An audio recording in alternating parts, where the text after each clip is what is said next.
Porque a primeira modificação notável da arte a final do século XIX, já indo para a literatura hispano-americana, é que a literatura se torna autónoma. Que significa isto? Que os escritores, pela primeira vez, se tornan escritores profesionais.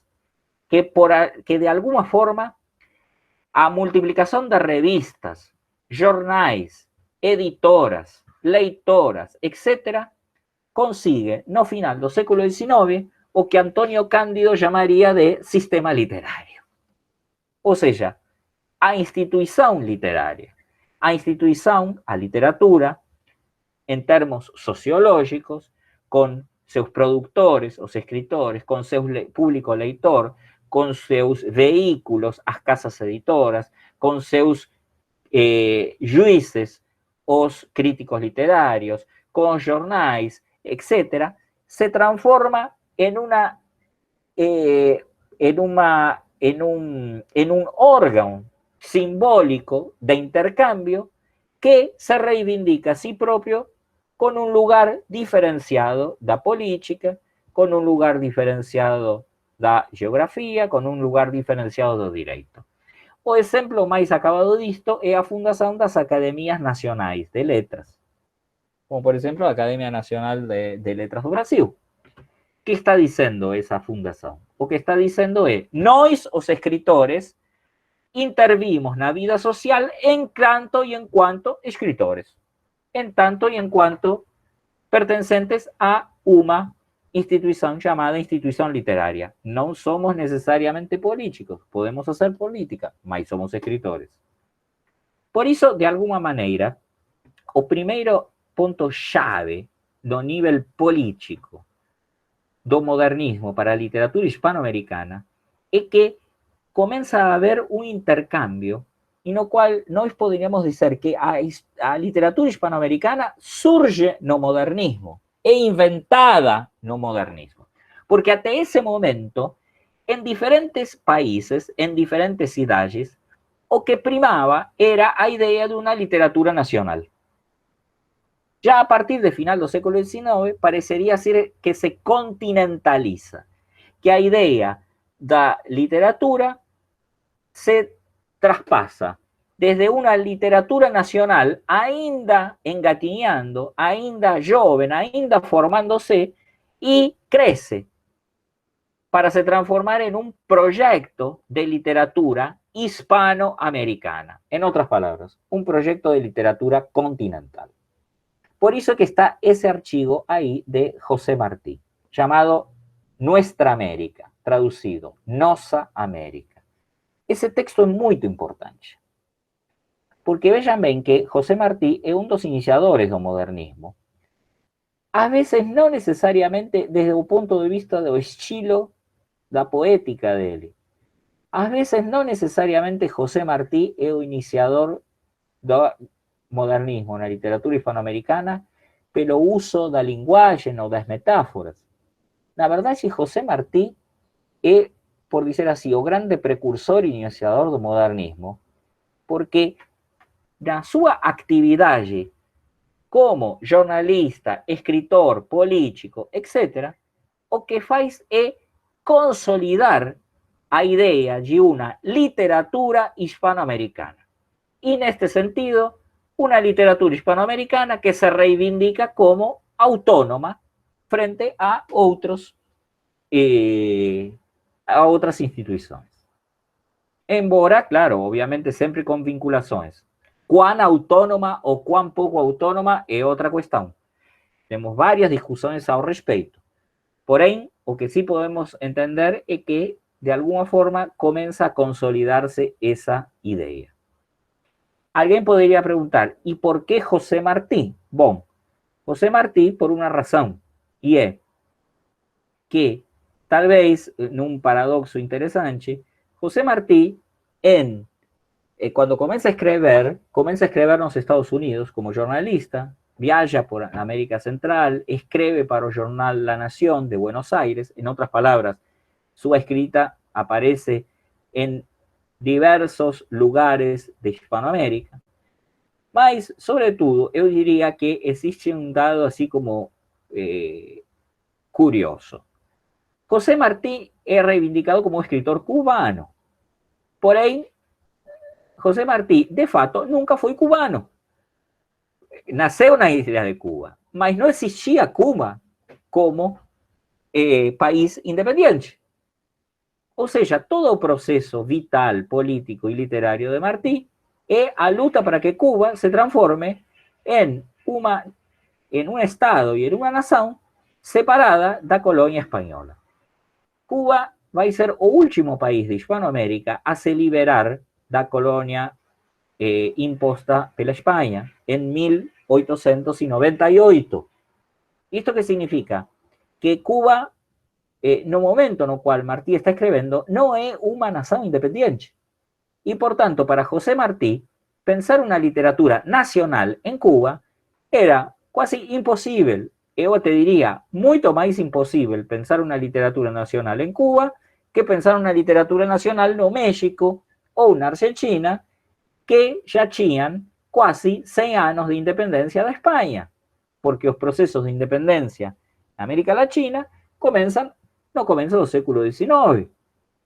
Portanto, Martí estava como um pouco mais preparado para entender que, ou para pensar, que talvez a ideia de literatura devia ser ampliada, estendida do âmbito nacional para um âmbito no qual ele também se reconhecia.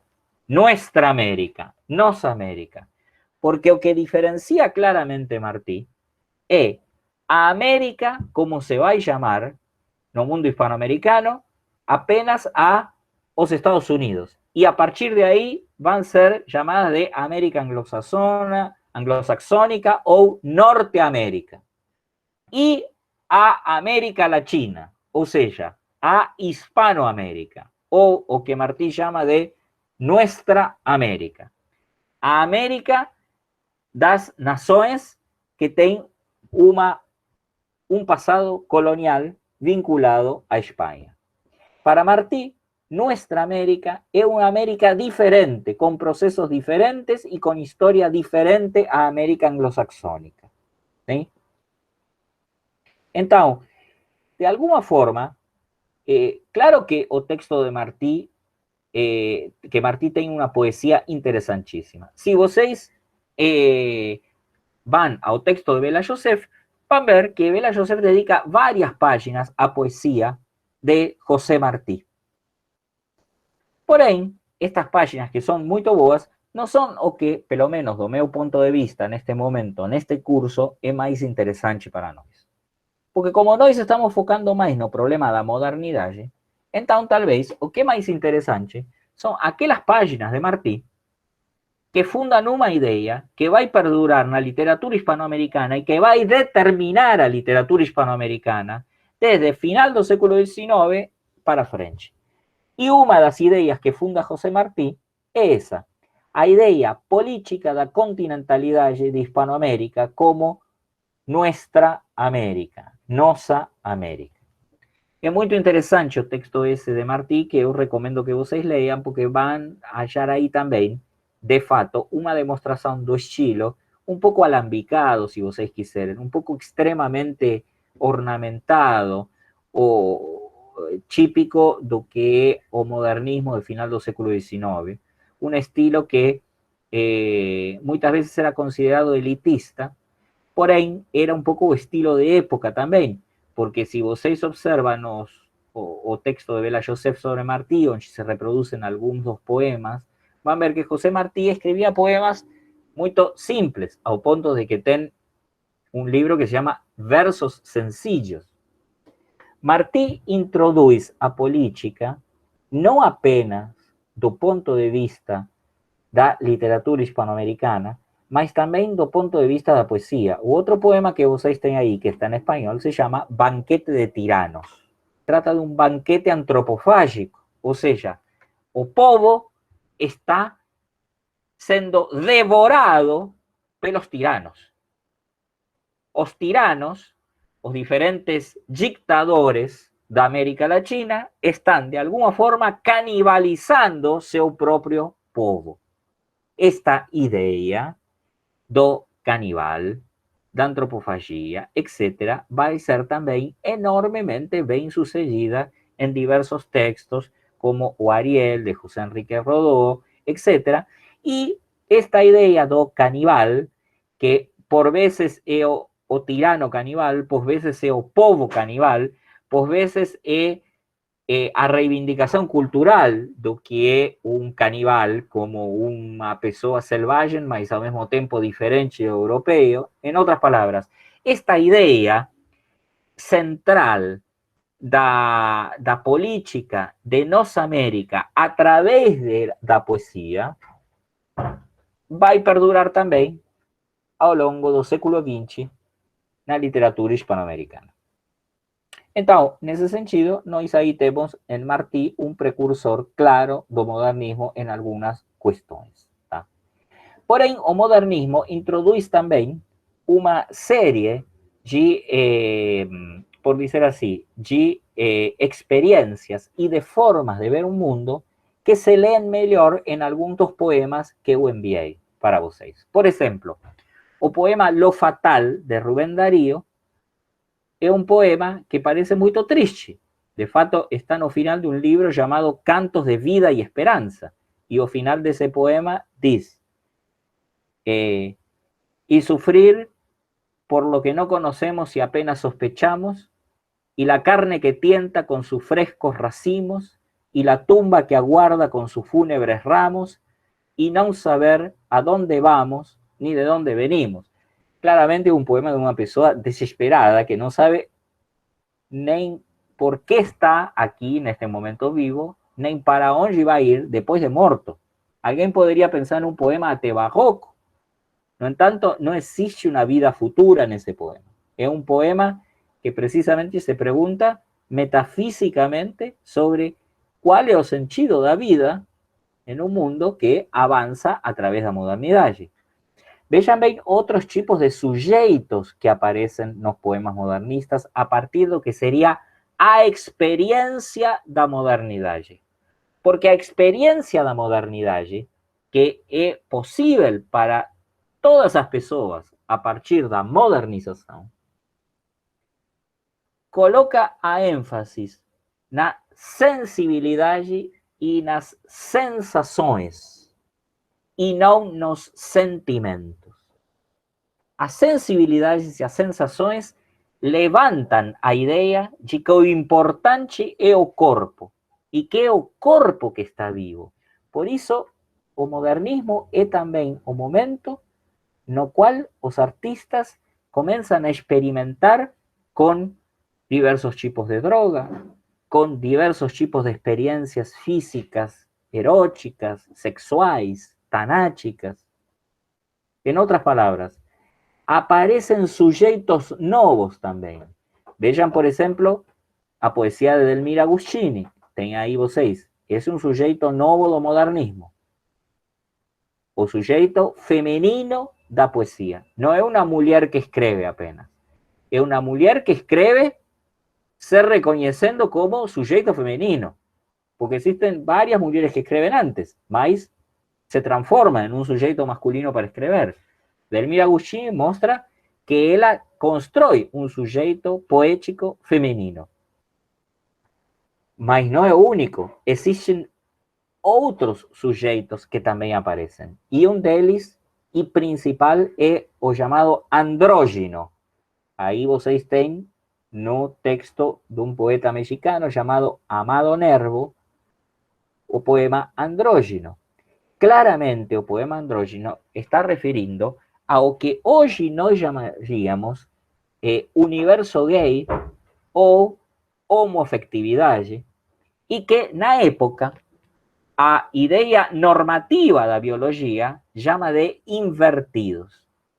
Porém, o que é importante com isto é observar que precisamente é no modernismo que o sujeito homoafectivo, o sujeito que hoje chamaríamos gay, entra como sujeito poético, não como um objeto, não como um tema, como poderia ser em outros momentos. Entra con una voz, con una forma de falar e com um projeto poético.